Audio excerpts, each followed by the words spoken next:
अगर बच्चा खींच रहा है या गुमसुम रहता है, हाँ, कई बार होता है ऐसा। तो उसे डराना नहीं है, बल्कि उसकी प्रसन्नता कैसे बढ़े, वो ज्यादा एक्टिव कैसे हो, इसका प्रयास करना चाहिए। कई बार बच्चे इसी उम्र में काफी हठी हो जाते हैं, जिद पकड़ लेते हैं।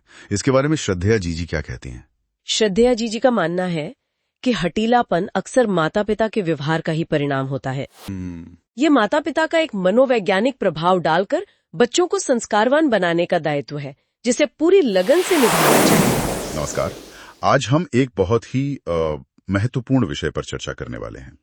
श्रद्धेया जीजी की एक बेहद अहम पुस्तक है, बच्चों को उत्तराधिकार में धन नहीं गुण दें। जी। और इसी पुस्तक के एक अध्याय, बालकों का विकास इस तरह होगा, इस पर आज हम गहराई से बात करेंगे। बिल्कुल, ये अध्याय हमें बच्चों के चरित्र निर्माण और उनके जिसे कहते हैं ना समग्र विकास, उस पर काफी मार्गदर्शन देता है। हाँ, श्रद्धेया जीजी का मानना है कि बच्चों का सही विकास ही एक मजबूत राष्ट्र की नींव है, और ये हम सब की, मतलब माता पिता की जिम्मेदारी है कि उदारता, धैर्य और विवेक से इसे निभाएं। सही कहा। तो चलिए इस अहम विषय के अलग अलग पहलुओं को समझने का प्रयास करते हैं।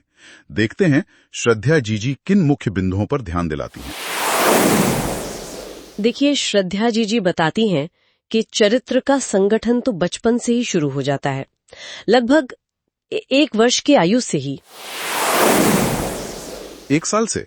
जी, जब बच्चे वो मनोवेग दिखाना शुरू करते हैं, आसपास के लोगों के हाव भाव का अनुकरण करना सीखते हैं। अनुकरण, हाँ। और इस समय वो भावनाओं से ज्यादा व्यवहार और आचरण की नकल करते हैं। हाँ। जैसे पुस्तक में एक प्रोफेसर का उदाहरण है। हाँ, मैंने पढ़ा वो। हाँ, तो उनका बच्चा तस्वीरें देखने की बजाय सिर्फ पिता की तरह पुस्तक के पन्ने पलटने की क्रिया का अनुकरण करता था। अच्छा। मतलब एक्शन कॉपी कर रहा था, इंटेंट नहीं। ये तो वाकई दिलचस्प बात है कि बच्चे हमारे काम देखते हैं, हमारी भावनाएं शायद उस उम्र में नहीं समझ पाते। इसका मतलब तो ये हुआ कि हमें उनके सामने अपने व्यवहार को लेकर बहुत ही सावधान रहना चाहिए। बिल्कुल, श्रद्धेया जीजी इसी बात पर जोर देती हैं कि बच्चों के सामने गंदे हाव भाव या कोई भी नकारात्मक व्यवहार न दिखाएं, बल्कि उनकी जो स्वाभाविक उमंगें, जैसे खेलना कूदना, हाँ, खेलना कूदना या किसी चीज को बहुत गौर से देखना, इन प्रवृत्तियों को पहचान कर उसे प्रोत्साहित करना चाहिए। अगर बच्चा खींच रहा है या गुमसुम रहता है, हाँ, कई बार होता है ऐसा, तो उसे डराना नहीं है, बल्कि उसकी प्रसन्नता कैसे बढ़े, वो ज्यादा एक्टिव कैसे हो, इसका प्रयास करना चाहिए। इसे आप ऐसे समझें जैसे पौधे का पोषण कर रहे हैं, उसके स्वाभाविक विकास को रोकना नहीं, बल्कि खाद पानी देकर उसे बढ़ने देना है। सही बात है। और जब बच्चे थोड़े बड़े होते हैं, मान लीजिए करीब 3 साल के बाद, तब क्या बदलाव आते हैं? 3 वर्ष के बाद श्रद्धेया जीजी कहती हैं, बच्चे भावनाएं समझने लगते हैं और उनके कर्मों में, उनके एक्शंस में एक तरह का स्थायित्व आने लगता है। मतलब उनका स्वभाव पुष्ट होने लगता है। अच्छा। इस समय उनके विचारों की दिशा देखना बहुत महत्वपूर्ण हो जाता है।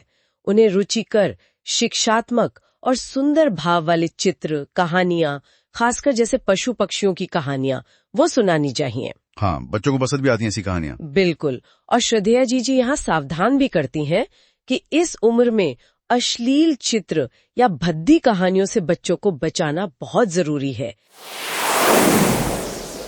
क्योंकि तब तक बुद्धि काफी क्रियाशील हो उठती है और दूषित प्रभाव बहुत गहरा पड़ सकता है। कई बार बच्चे इसी उम्र में काफी हठी हो जाते हैं, जिद पकड़ लेते हैं। इसके बारे में श्रद्धेया जीजी क्या कहती हैं? श्रद्धेया जीजी का मानना है कि हठीलापन अक्सर माता पिता के व्यवहार का ही परिणाम होता है। हाँ। या तो अनावश्यक लाड़ प्यार, हाँ, जरूरत से ज्यादा, या फिर लगातार डांट डपट, सख्ती। समाधान वो बताती हैं कि बच्चे का उत्साह बढ़ाएं और छोटी छोटी आदतों से स्वावलंबन सिखाएं। स्वावलंबन मतलब अपने काम खुद करना सीखना, छोटी छोटी चीजें। हाँ। इस उम्र तक बच्चों की योग्यता इतनी बढ़ा देनी चाहिए कि वो स्कूल जाने के लिए तैयार हो जाएं, मानसिक रूप से। तो स्कूल जाने की उम्र में और क्या ध्यान रखना चाहिए? जिम्मेदारियां बदलती होंगी। हाँ बिल्कुल, जब बच्चा स्कूल जाने लगता है तो जिम्मेदारियां बढ़ जाती हैं। उसे सही ढंग से कपड़े पहनना सिखाना, साफ सफाई की आदत डालना, जैसे हाथ धोना, दांत साफ करना। जी, हाथ, मुंह, दांत, अपने कपड़े साफ रखना, बिस्तर ठीक करना, ये सब आदतें डालनी चाहिए। लेकिन सबसे जरूरी बात, प्यार से। बिना डराए। प्यार से। हाँ। ज्ञान बढ़ाने के लिए साहसिक, शिक्षाप्रद, चरित्र निर्माण वाली कथा कहानियां, पौराणिक कथाएं, बच्चों की अच्छी पत्रिकाएं, ये सब बहुत उपयोगी हैं। और एक्टिविटीज? हाँ, चित्रकारी है, संगीत है, प्रकृति भ्रमण, जैसे बच्चों को फूलों, पक्षियों का परिचय कराना, इन सब से उनका ज्ञान भी बढ़ता है और रुचि भी जगती है। और अंत में श्रद्धेया जीजी 14 वर्ष की आयु को एक तरह से प्रौढ़ा अवस्था की शुरुआत मानती हैं। वो कहती हैं कि इस उम्र तक ज्ञान की प्यास, सदाचार, संयम, सेवा जैसे संस्कार परिपक्व हो जाने चाहिए ताकि वे योग्य नागरिक बन सके। ये माता पिता का एक मनोवैज्ञानिक प्रभाव डालकर बच्चों को संस्कारवान बनाने का दायित्व है, जिसे पूरी लगन से निभाना चाहिए। तो इस पूरी चर्चा का सार यही निकलता है कि बच्चों का विकास एक सतत और बहुत ही संवेदनशील प्रक्रिया है।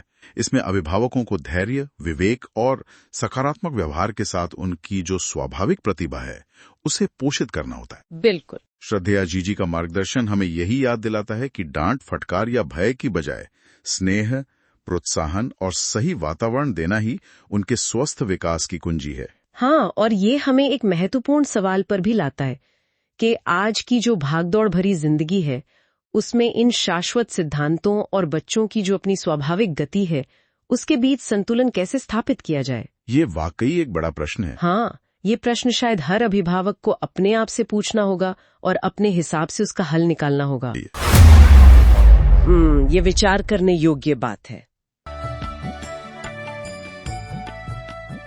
श्रोताओं, आपको हमारा आज का एपिसोड कैसा लगा हमें कमेंट करके अवश्य बताएं। साथ ही वीडियो को अधिकाधिक शेयर करें, लाइक करें और हमारे चैनल को सब्सक्राइब करें।